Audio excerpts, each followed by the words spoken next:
Hello, everybody. There was this tweet on the Twitter right here. I'm pretty sure it's a meme thing or it's a joke thing, but I just kind of need to go over it here. So, my friend Dito here on Twitter tweeted, why do people think they need more than 10 gigabytes of VRAM in a 3080, by the way? If you're playing very demanding games at 4K, you probably want to get the 3090. Also, why did they put so much memory on the 3090? If it's to do non-gaming stuff, then weird of them not to call it a Titan. Is that the whole tweet? Yeah, just making sure. Okay, and this guy quote tweeted saying people just can't see yet. But VRAM's not a requirement for future 4K and 8K games. dlss is. Upsampling by AIs is much more realistic and practical for it than just increased memory capacity and bandwidth. Okay, so let's take a look at this.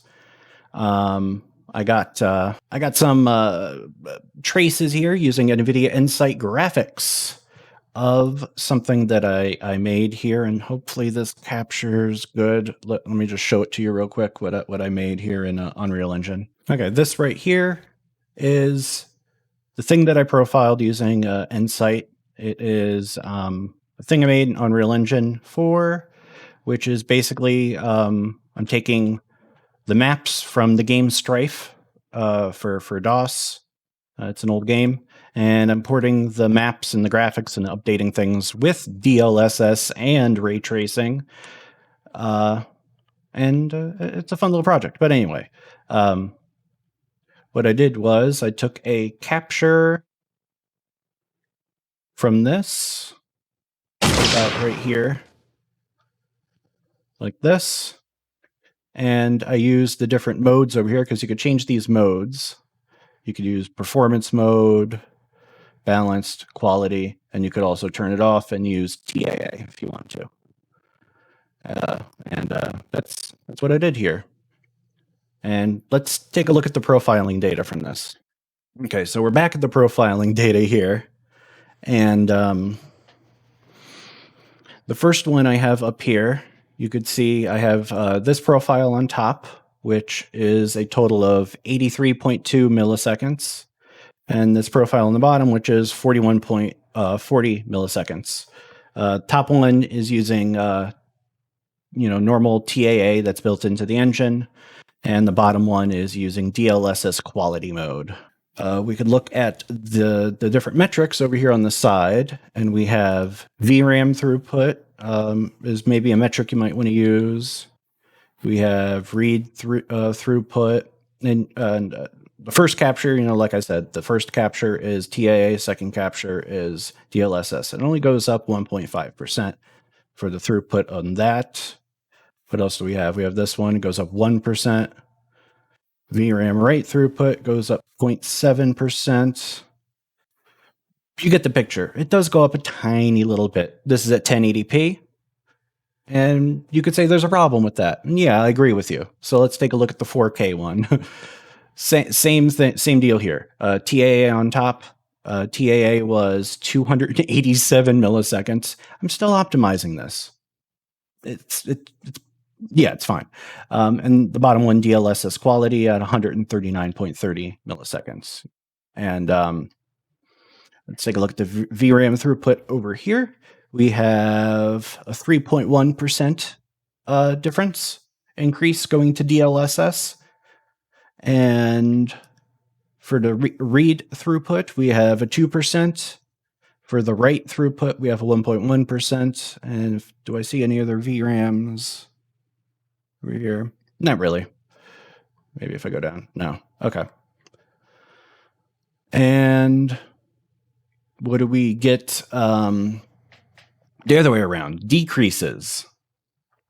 So we have negligible changes here for like GPU active, warps, and other things like that.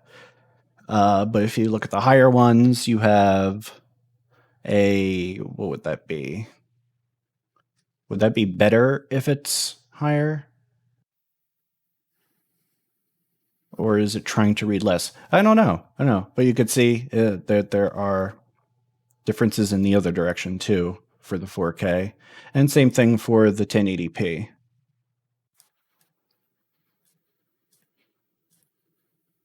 And we can also do another interesting thing here. So we're looking at 6444. So let me open up that one. And now that we have this open, we could see the little screenshot down here of the capture. I think it saves it as like a full screenshot. I could pull that up if I wanted to, or extract it out of this, I forget. And you can see the VRAM throughput as this goes through, and this is TAA, by the way. And right now, what I have it zoomed into is what I think is just the temporal anti-aliasing section of things. I'm not really sure. I'm still learning how to go through these things, but yeah, I could zoom out to the whole frame. This is what it takes to build the whole frame here in 1080p with TAA. And let's go back to this, and we have 681 is the DLSS quality version. So here's the DLSS quality version of the same thing. And an interesting thing you could do with this is right here we have the DLSS section of things, because that's neatly marked out on here. So that's a millisecond to compute, which is it is more than the TAA. It is. Because if you go down here to the TAA, I think this is the TAA processing, it's only 0.20 milliseconds. But in the grand scheme of things, you're going from 80 milliseconds to 38.41 milliseconds. So does it matter that the TAA is taking longer in the frame to process if it ends up quicker and looks better? I don't know. So let's also take a look at the 4K version here. So 4K TAA is 6.7 at the end. Let's open up that one. Okay, so we have the 4K TAA capture here. Let's go to the TAA section of this. 0.76 milliseconds to do. And if I go to here, the DLSS one is 900 at the end. That one was a whole lot quicker to open up. And let's go down to the DLSS part of the frame. We have one run right here. You can see the entire DLSS processing took 3.10 milliseconds. And this is all done on a 2070 Super. And I will note, and you have to take this into account, that this is done with the clocks locked to base clock. They're not allowed to turbo. No turbo allowed right now. And if you don't know the base clocks of a 2070 Super, they're not these.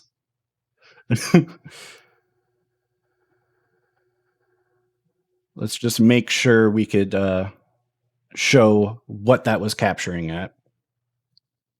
Let's launch trace, which will lag OBS because OBS doesn't know how to deal with things. But this is basically what it's running at. Right here, 1605 on the core and 7551 on the memory. And that's just what it's going to be. But yeah, so this is my slight rebuttal argument, whatever you want to call it, to people's talking about how DLSS use things. Yeah, I mean, he said, Dito, my buddy over here, says, that's why we're trolling. He thinks his buddy's trolling up here, or buddy, I don't know the relationship between the two. And also another one of my dudes says, even with DLSS storing 8 or 33 megabits per second worth of frame data for a single frame, still needs big storage and adequate bandwidth. Yeah.